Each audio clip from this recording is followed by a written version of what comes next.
तो आज की वीडियो में बात कर लेते हैं मौलिक अधिकारों के बारे में। मौलिक अधिकार, इससे संबंधित काफी सारे क्वेश्चंस, 2 से 3 क्वेश्चंस तो लगभग हर एग्जाम में आना तय है। तो जब भारतीय संविधान बनाया जा रहा था, तो उस समय मौलिक अधिकारों की जरूरत भी महसूस हुई और साथ साथ ये चीज भी क्लियर हुई कि मौलिक अधिकारों को शामिल किए बिना भारतीय नागरिकों को काफी नुकसान हो सकता है। तो इसलिए एक समिति गठित की गई जिसका नाम परामर्श समिति रखा गया और इसकी अध्यक्षता की थी सरदार वल्लभ भाई पटेल ने। इसके अलावा एक उपसमिति गठित की गई आचार्य जेबी कृपलानी की अध्यक्षता में। इन दोनों ने एक निष्कर्ष निकाला और यह तय किया गया कि मौलिक अधिकारों को भारतीय संविधान में शामिल किया जाए, यानी कि इन दोनों समितियों की सिफारिश पर मौलिक अधिकार भारतीय संविधान में शामिल किए गए।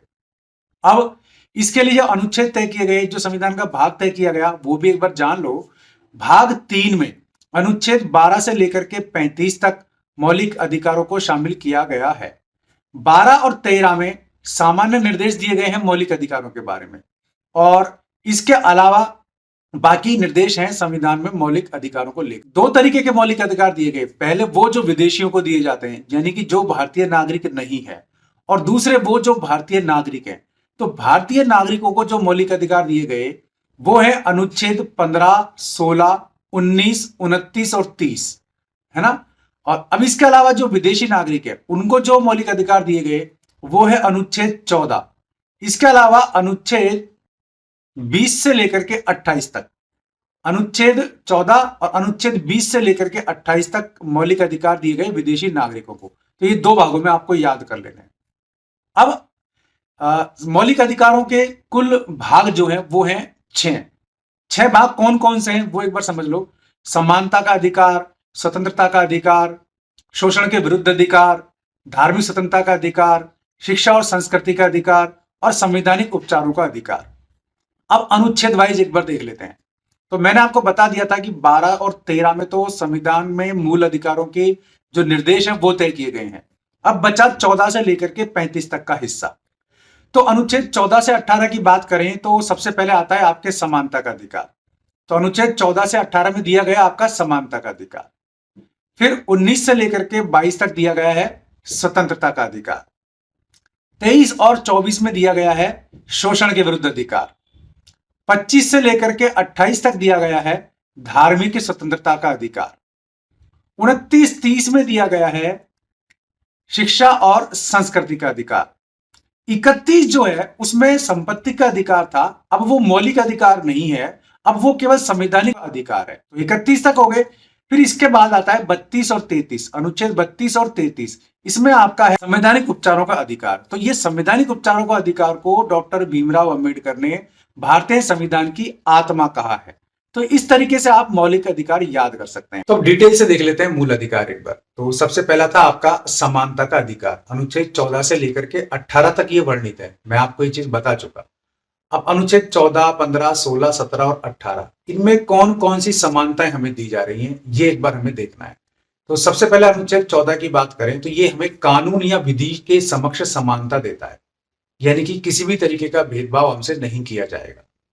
फिर अनुच्छेद 15 की बात करें तो वहां भेदभाव का निषेध किया जाता है। किसी भी जाति, लिंग, व्यक्ति के आधार पर किसी भी तरीके का भेदभाव नहीं किया जाएगा।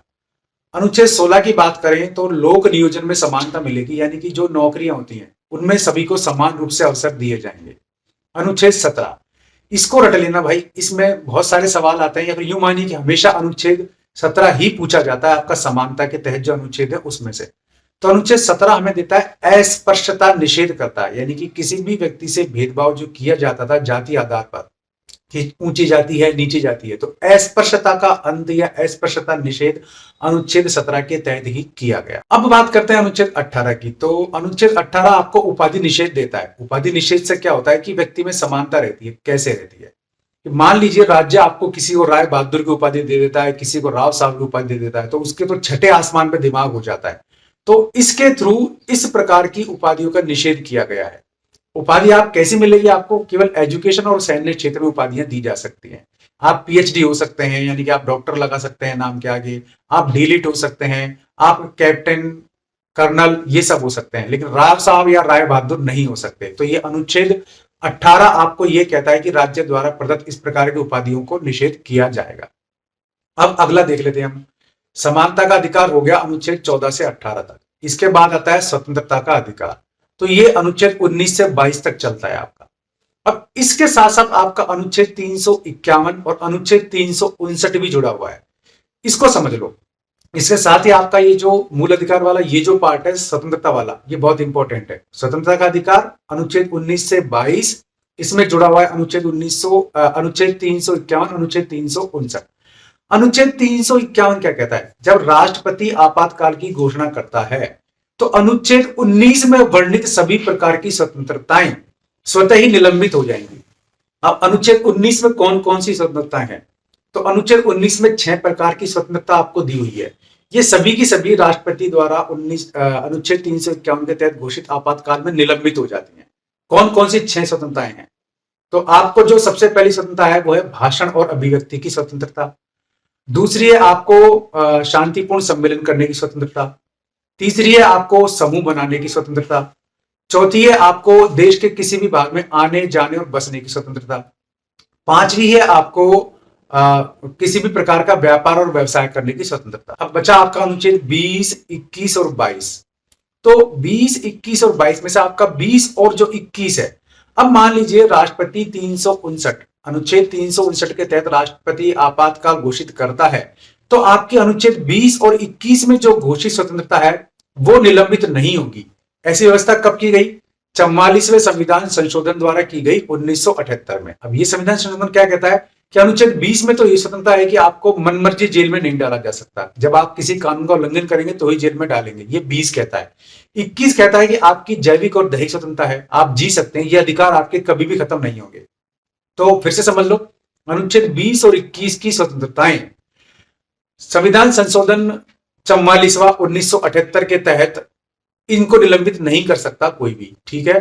तो केवल अनुच्छेद 19 की ही स्वतंत्रताएं निलंबित हो सकती है, ये क्लियर। और अनुच्छेद 21 भी आपको अनुच्छेद 22 भी आपको इसी प्रकार की स्वतंत्रता देता है, यानी कि आपको बिना किसी अपराध के जेल में नहीं डाला जा सकता, यानी कि आपको अगर गिरफ्तार किया जाएगा तो कारण बताया जाएगा।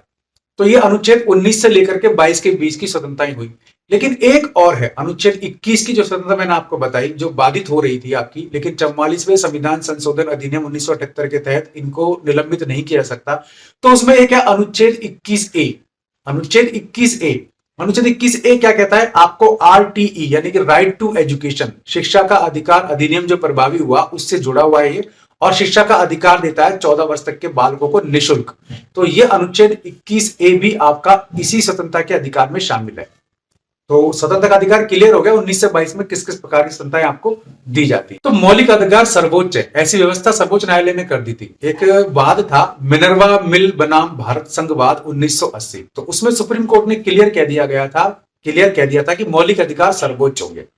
तो अब चलते हैं तीसरे अधिकार की तरफ। तो तीसरा है आपके शोषण के विरुद्ध अधिकार, और इसके जो अनुच्छेद है वो 23 और 24 दोनों ही। अनुच्छेद 23 क्या कहता है, अनुच्छेद 24 क्या कहता है? तो इसमें से जो सवाल आता है मैक्सिमम अनुच्छेद 24 को लेकर के आता है। अनुच्छेद 24 क्या कहता है कि बाल श्रम अपराध है, दंडनीय अपराध है, यानी कि आप 14 साल से कम आयु के बच्चों को या 14 साल तक के बच्चों को जोखिम वाले काम में, खानों में और कारखानों में काम नहीं करवा सकते। अनुच्छेद जो 23 है वो भी महत्वपूर्ण है। अब मान लीजिए आपसे कोई पूछ ले कि मानव तस्करी का निषेध किस अधिनियम के तहत, किस अनुच्छेद के तहत किया गया, तो अनुच्छेद 23 क्या कहता है? अनुच्छेद 23 शोषण के विरुद्ध अधिकारों के तहत ही आता है, और यह क्या कहता है कि किसी भी व्यक्ति का मानव का व्यापार आप नहीं कर सकते, यानी कि मानव तस्करी नहीं कर सकते आप, किसी भी व्यक्ति से जबरन श्रम नहीं करा सकते आप, बेगार नहीं करा सकते आप। ये तीनों संबंधित सवाल भी कई बार आते हैं। तो अनुच्छेद 23 और 24 भी आपको ढंग से पढ़ लेना है, और शोषण के विरुद्ध अधिकार अनुच्छेद 23 और 24 में ही आपके आते हैं। धार्मिक स्वतंत्रता की बात कर लेते हैं, तो अनुच्छेद 25 से लेकर के 28 के तहत आते हैं। इसमें कोई ऐसा विशेष नहीं है, फिर भी आप चाहें तो डिटेल से आप बुक्स भी थोड़ी सी कंसिडर कर लेना। अच्छी बुक्स का सजेशन मैंने आपको दिया है वीडियो के डिस्क्रिप्शन में। तो ये हुआ आपके। अब आता है आपका शिक्षा और संस्कृति का अधिकार। जो आपका शिक्षा और संस्कृति का अधिकार है ये काफी इंपॉर्टेंट अधिकार है। तो अनुच्छेद 29 और 30 में इसके बारे में बताया गया, यानी कि इसमें से जो सवाल आएगा वो अनुच्छेद 30 को लेकर काफी इंपॉर्टेंट है। हालांकि इसमें आप किसी भी, इसमें जो सिस्टम है समझ लो, केवल ये अधिकार जो है आपका क्या कहता है कि किसी भी संप्रदाय समुदाय का व्यक्ति हो वो अपनी शिक्षण संस्थाएं खोल सकता है, उनकी व्यवस्था कर सकता है। लेकिन जो मेन इंपॉर्टेंट चीज है वो है अल्पसंख्यकों को लेकर के। तो अनुच्छेद 30 यहाँ इंपॉर्टेंट है, वो कोट करता है कि कोई भी अल्पसंख्यक है वो अपने समुदाय के लिए शिक्षण संस्थाएं खोल सकता है और उनकी व्यवस्था भी कर सकता है। अब आता है अनुच्छेद 31, जो मैंने आपको बता दिया था, संपत्ति का अधिकार था वो, और उसको निरसित कर दिया गया है। तो ये शब्द आ सकता है कि संपत्ति के अधिकार को निरसित किया गया है कि नहीं किया गया। तो निरसित ध्यान रखना एक तो शब्द। दूसरी बात, अब जो संपत्ति का अधिकार है वो केवल आपका संवैधानिक अधिकार है ना, कानूनी अधिकार बन के रह गया है, वो आपका मौलिक अधिकार नहीं बन के रह गया। अब जो है मेन वो है संवैधानिक उपचारों का अधिकार। तो ये आपका अनुच्छेद 32 और 33 में आता है। अनुच्छेद 32 और 33 संवैधानिक उपचारों का अधिकार, इसको मैंने आपको बताया था कि बाबा साहब भीमराव अंबेडकर ने इसको संविधान की आत्मा का, और इसमें अनुच्छेद 32 में क्या है कि जो कोर्ट है वो आपके मौलिक अधिकारों की रक्षा के लिए विभिन्न प्रकार के आदेश जारी करता है। और अनुच्छेद 33 में क्या होता है कि कुछ ऐसे व्यक्ति होते हैं जिनको संविधान स्पेशल शक्तियां देता है, लेकिन अनुच्छेद 33 उन शक्तियों को कंट्रोल करता है। जैसे कि संविधान द्वारा गठित सशस्त्र बल होते हैं आपके, और व्यवस्था बनाए रखने के लिए काफी सारे सशस्त्र बल होते हैं, इनको मिला के पुलिस, मिलिट्री, आर्म्ड फोर्सेज, या कुछ ऐसे संवैधानिक व्यक्ति या कुछ ऐसे व्यक्ति जिनके पास स्पेशल पावर्स होती हैं, तो उनको कंट्रोल करता है ये क्या, अनुच्छेद 33।